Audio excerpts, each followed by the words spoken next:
ಹೋರಾಟ ಸಮಿತಿಯಿಂದ ಇನ್ಸ್ಪೆಕ್ಟರ್ ಪ್ರಕಾಶ್ ಯಾಥನೂರ್ಗೆ ಸನ್ಮಾನ.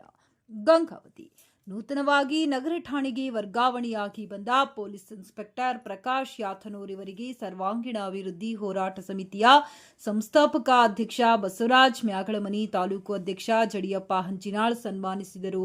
ಈ ಸಂದರ್ಭದಲ್ಲಿ ಮ್ಯಾಗಳಮನಿ ಮಾತನಾಡಿ, ತಾವುಗಳು ವರ್ಗಾವಣೆಯಾಗಿ ಗಂಗಾವತಿ ನಗರಕ್ಕೆ ಆಗಮಿಸಿದ್ದಕ್ಕೆ ನಮ್ಮ ಸಂಘವು ತಮಗೆ ಹೃದಯಪೂರ್ವಕ ಸ್ವಾಗತವನ್ನ ಬಯಸುತ್ತೇವೆ.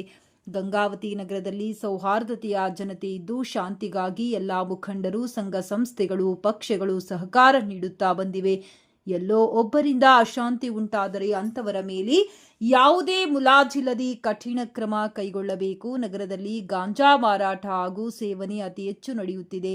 ಸುಮಾರು 16 ವರ್ಷದಿಂದ 25 ವರ್ಷದವರು ಈ ದುಶ್ಚಟಕ್ಕೆ ದಾಸರಾಗಿ ತಮ್ಮ ಜೀವನವನ್ನ ಬಲಿ ಕೊಡುತ್ತಿದ್ದಾರೆ.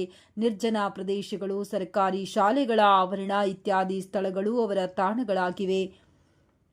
ರಾತ್ರಿ 8 ಗಂಟೆಯಿಂದ 10 ಗಂಟೆಯವರೆಗೆ ಕೆಲವು ವಾರ್ಡ್ಗಳಲ್ಲಿ ಪೊಲೀಸ್ ಸಿಬ್ಬಂದಿಗಳು ಸಂಚರಿಸಿ ಎಚ್ಚರಿಕೆಯ ಸಂದೇಶ ರವಾನಿಸಿ ಗಾಂಜಾ ಮುಕ್ತ ನಗರ ಮಾಡಬೇಕು. ನಗರಸಭೆ ಅಧಿಕಾರಿಗಳು ಇದೀಗ ಫುಟ್ಪಾತ್ ಮೇಲಿರುವ ಅಂಗಡಿಗಳನ್ನು ತೆರವುಗೊಳಿಸಿದ್ದಾರೆ.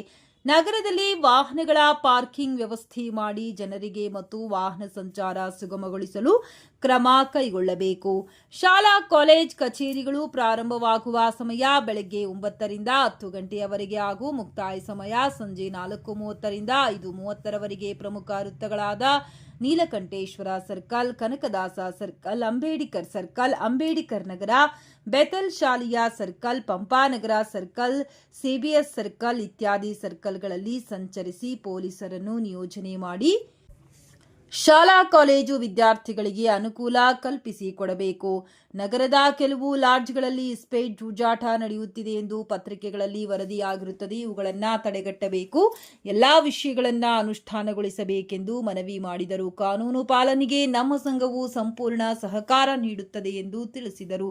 ಇದಕ್ಕೆ ಸ್ಪಂದಿಸಿದ ಇನ್ಸ್ಪೆಕ್ಟರ್ ಅವರು, ನೀವು ಹೇಳಿದ ವಿಷಯಗಳು ಉತ್ತಮವಾಗಿವೆ. ಇವುಗಳ ಕುರಿತು ಶೀಘ್ರದಲ್ಲಿಯೇ ಕ್ರಮ ಕೈಗೊಳ್ಳಲಾಗುವುದೆಂದು ಭರವಸೆ ನೀಡಿದ್ದಾರೆಂದು ಮ್ಯಾಗಳಮನಿ ಪತ್ರಿಕೆ ಹೇಳಿಕೆ ನೀಡಿದ್ದಾರೆ.